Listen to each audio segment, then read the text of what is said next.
हमारे यहाँ भूल पड़ रही है कि ये मेरा है, या कार मेरी है, कोठी मेरी है, बेटा मेरा है, बेटी मेरी है। जिसमें आपकी यह भूल हटेगी तब आपकी भक्ति फलेगी कि ना बेटा आपका है, ना बेटी आपकी है, ना यह कार आपकी है, ना कोठी आपकी है।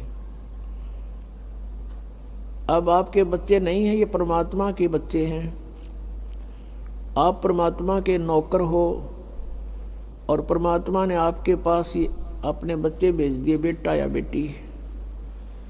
इनको आप अपना मान कर करते हो तो भूल भारी है आपके, लेकिन ये जीव के बस की भी नहीं। इस ज्ञान से धीरे धीरे और भक्ति से, इस एंटीबायोटिक औषधि खाने से, ये तत्व ज्ञान रूपी वचन सुनने से आपको बिल्कुल समझ में आ जाएगी कि सचमुच यहाँ अपना तो शरीर भी नहीं है।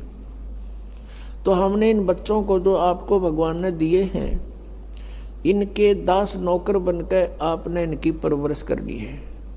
भगवान से डर के इनकी सेवा करनी है, जैसे एक नौकरानी और एक नौकर मालिक के बच्चों की कितनी केयर टेक करता है। इस दास को इतिहास अब याद आते हैं, उदाहरण आते हैं जो संसार में घटे हुए हैं। भगवान ने जो हमें उदाहरण दिए हैं वो सत्य हैं। एक समय दास जब सर्विस करता था, ऑफिस में बैठा था और सामने गली थी, सड़क, और ऑफिस से 2 मकान छोड़कर लेफ्ट साइड में एक बहुत बड़ी धनवान व्यक्ति का मकान था, कोठी थी। उसकी एक पुत्री थी, लड़की ज़्यादा से ज़्यादा 8-9 वर्ष की होगी। उसके लिए एक नौकरानी छोड़ रखी थी और उस लड़की का स्कूल वहाँ से ज़्यादा 10 फरलांग होगा, यानी 2000 फुट मुश्किल से 5 एकड़ की दूरी पर। तो वो लड़की को नवाती धवाती, उसके सारे कपड़े चेंज करती और सारा उसको व्यवस्था रखती, खाना पीना दूध सब समय पर खिलाती। और उसको जब छोड़ने जाती थी स्कूल में, पैदल छोड़ के आती थी, थोड़ी दूरी थी, तो वो क्या करती थी, जून के महीने में एक छोटा सा छाता लेकर लड़की पर तो छाता रखती थी और स्वयं धूप में जलती थी, क्योंकि वो मालिक की बेटी थी। और जब उसको नौकरी से निकाल दिया, उसने झांका भी नहीं उधर, और पहले वो उसको इतना प्यार देती थी, शायद माँ भी नहीं दे सकती। तो ऐसे ही हमने इनको मालिक के बच्चे जानकर, और हम सभी यहाँ कष्ट में हैं, दुखी हैं, एक दूसरे को समझकर, जैसे एक सास बहू है और सास बहू का कहते हैं कुत्ते बिल्ली वाला बैर हो जाता है। ऐसा क्यों है? बिना ज्ञान के गाटा जुड़ रहा है। और फिर कहते हैं जैसा दर्द आपने हो ऐसा जान बिराने। अब जैसे घर का मुखिया है, सास है, उसके अधीन पुत्र वधू है, अब उसके साथ दुर्व्यवहार करेगी तो उसकी आत्मा रोएगी, बोल सकती नहीं। तो वो आत्मा की जो पुकार है वह भगवान के दरबार में डिपॉजिट होती है और उसका प्रतिफल बहुत भयंकर होता है। फिर क्या होता है कि कई जगह ऐसा है कि पुत्र वधू इतनी हैवी है सास पर, उसको तंग करती है, तो उस समय युज्ञान याद रखना चाहिए कि हम इस काल ने ऐसी व्यवस्था में जोड़ रखे हैं, क्योंकि यहाँ व्यवस्था ऐसी है। अब जवान बच्चे का और बूढ़े का कभी भी मेल नहीं मिले, ना मन मिले, ना व्यवहार मिले, ना विचार मिले, और फिर रहना इकट्ठा, सास और बहू ने इकट्ठा रहना और कति विचार नहीं मिले, यह गारंटीड बात है। और इसलिए झगड़ा रहेगा, यह भी रहेगा, लेकिन इसका समाधान इस ज्ञान से होगा। देखो, कोई भी घर में हानि करके प्रसन्न नहीं हुआ करता, कोई भी नुकसान करके राजी नहीं, लेकिन हो जाता है। और फिर उसके ऊपर एक दूसरे के साथ खींचातानी करे, तूने ऐसा कर दिया, तू ऐसा करता है, ये करता है। को बालक है उसने प्यार से समझा दे, लेकिन नुकसान जो होना है आपके भाग्य में पूर्व निर्धारित है, वो होके ही रहेगा। और वो नुकसान तो हो लिया और फिर वो झगड़ा बाकी रह गया, बेमतलब की टेंशन। जब आप परमात्मा की शरण में आ जाओगे, ये हानि भी नहीं होगी आपके, सत्कर मान लेना। और इस ज्ञान से जब यो मन बकवाद करेगा, इस ज्ञान रूपी लगाम से यो रुकेगा, एक सास बहू थी, बुढ़िया बहुत लड़ा करती अपने पुत्र वधू के साथ, इकलौता पुत्र था। अब बेटा यूँ सोचा करता भाई माँ की बात नहीं मानी तो माँ की आत्मा दुख पाओगी, वो भी अपनी पत्नी को ही धमकाया करता, गलती होती चाहे ना होती, माँ को प्रसन्न करने के लिए। और बुढ़िया बहुत कलियारी थी। अब पुण्यात्मा एक परमात्मा लीला बख्शते हैं, करते हैं, दया करते हैं। एक बहन सत्संग में जाया करती थी बुढ़िया माई, वो उनके घर चली गई, कुदरती परमात्मा भेजते हैं।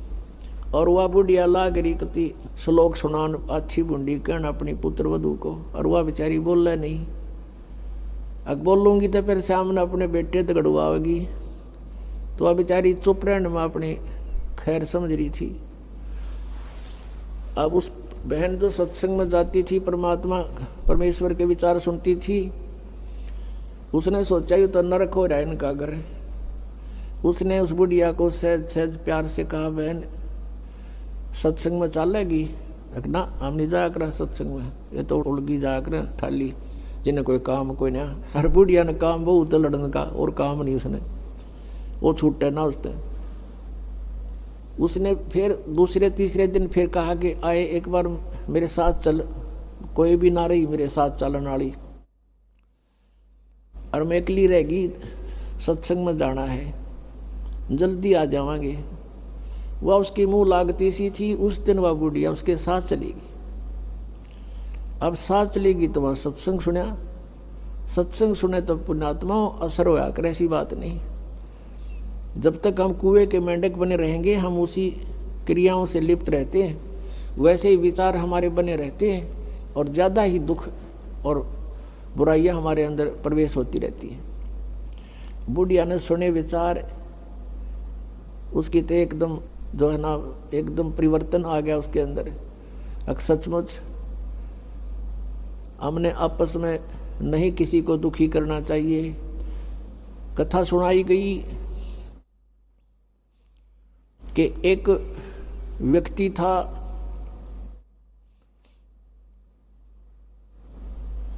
वो कहीं पर साधना कर रहा था, बैठा था, साधना कर रहा था, और एक गाय भागी जा रही थी, और वो गर्भवती थी, और उसको ये आभास हो गया था कि कोई कसाई उसके पीछे पड़ा हुआ है। वो आगे वन में ओझल होगी। शिकारी वहाँ आया, उस साधक से उसने पूछा, गाय देखी आपने? कहते मुंह से नहीं बोला, उसने हाथ कर दिया ऐसे, किधर गई? वो कसाई ने वह गाय ढूंढ ली, वो मार दी। उसका भी प्रतिफल उसको भोगना पड़ा। कहते हैं फिर उसकी बाजू कट गई। इतना भी हम सहयोग देते हैं किसी अन्य दुष्कर्म के अंदर, इतना भी हमें हानि होती है। जैसे हमने मना किया है बीड़ी शराब मांस तम्बाकू पीना नहीं है, और किसी को पीने में सहयोग भी नहीं देना, उठा के भी नहीं देना, उसमें भी हानि होगी। आपको मर्यादा सारी पालन करनी होगी। कहने का भाव ये है कि एक व्यक्ति था और उसकी पत्नी बहुत लड़ा करती, बहुत झगड़ा करती थी, बहुत बुरा बोलती थी। तो किसी ने, वो जो व्यक्ति था अगले जन्म में जिसकी बाजू कटी थी, वो साधना कर रहा था, साधना कर रहा था, कहीं पर अगले जन्म में भक्त बन गया। तो उसकी किसी ने आकर के अचानक पहले तो उससे पैसे पूछे, बाबा जी पैसे निकाल सारे। पैसे नहीं है भाई मेरे दो, उसकी बाजू काट दी। अब उसने सोचा भाई मैं भक्ति भी कर रहा हूँ और यह आपत्ति मेरे पर कैसे आ गई। उसने सोचा भी मैं इसका किसी से कारण पूछूं, मेरा कौन से जन्म का पाप था।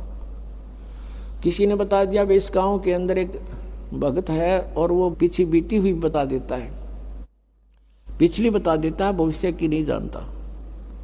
वो उसके घर पर गया तो उसने पता लगा कि वो घर से बाहर गया हुआ है।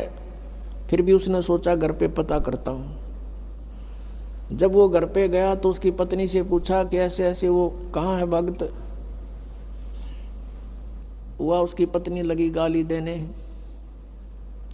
कि तेरे जैसा ढेड वो है, अंडा धक्के खांदा जिस तरह तू खावे है, पता नहीं के सुना दी।